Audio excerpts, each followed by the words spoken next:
70 ವಯಸ್ಸಿನಲ್ಲೂ ಕಲಿಯುವ ಉತ್ಸಾಹ, ಅಮೆರಿಕದಲ್ಲಿ ಕೋರ್ಸ್ ಸೇರಿಕೊಂಡ ಕಮಲ್ ಹಾಸನ್.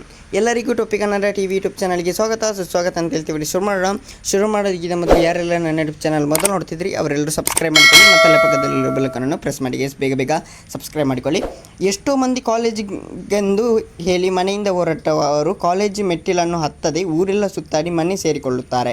ಎಲ್ಲ ಅವಕಾಶಗಳು ಇದ್ದರೂ ಸಹ ಶಿಕ್ಷಣಕ್ಕೆ ತಿಲಾಂಜಲಿ ಇಟ್ಟು ನಿರುದ್ಯೋಗಿಗಳಾಗಿ ಸಮಯ ಕಳೆಯುತ್ತಾರೆ.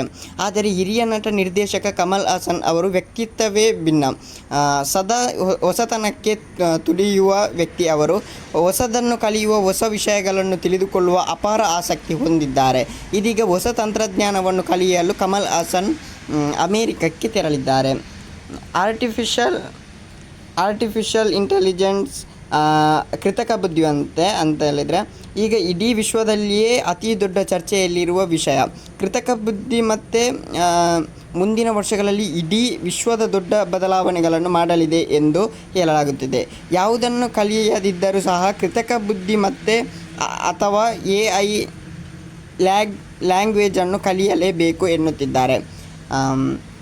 ಅಮೆರಿಕದ ಪ್ರತಿಷ್ಠಿತ ಇನ್ಸ್ಟಿಟ್ಯೂಟ್ ಒಂದರಲ್ಲಿ 90 ದಿನದ AI ಕೋರ್ಸ್ಗೆ ತಮ್ಮನ್ನು ತಾವು ಎನ್ರೋಲ್ ಮಾಡಿಕೊಂಡಿದ್ದಾರೆ. ಕೋರ್ಸ್ ಕಲಿಯಲು ಈಗಾಗಲೇ ಅಮೆರಿಕಕ್ಕೆ ಕಮಲ್ ಹಾಸನ್ ತೆರಳಿದ್ದಾರೆ. ಮುಂದಿನ 45 ದಿನಗಳ ಕಾಲ ಅವರು AI ಕಲಿಯಲಿದ್ದಾರೆ. ಅದಾದ ಬಳಿಕ ಭಾರತಕ್ಕೆ ವಾಪಸ್ ಆಗಲಿದ್ದಾರೆ. 45 ದಿನಗಳು ಯಾವುದೇ ಶೂಟಿಂಗ್ ಕೆಲಸಗಳು ಇಲ್ಲದ ಕಾರಣ Kamal Haasan AI course enroll ಮಾಡಿಕೊಂಡರು. ಆದರೆ 45 ದಿನಗಳ ಬಳಿಕ ಅವರಿಗೆ ಚಿತ್ರೀಕರಣದಲ್ಲಿ ಕೆಲಸ ಇರುವುದರಿಂದ ವಾಪಸ್ ಆಗಲಿದ್ದಾರೆ. ಓಕೆ ಗೈಸ್, ಮುಂದಿನ ವಿಡಿಯೋದಲ್ಲಿ ಸಿಗೋಣ. ಅಲ್ಲಿರೋ ಲೈಕ್, ಸಬ್ಸ್ಕ್ರೈಬ್ ಮಾಡಿ ಅಂತ ಹೇಳ್ತಾ ಲವ್ ಯು ಸೋ ಮಚ್.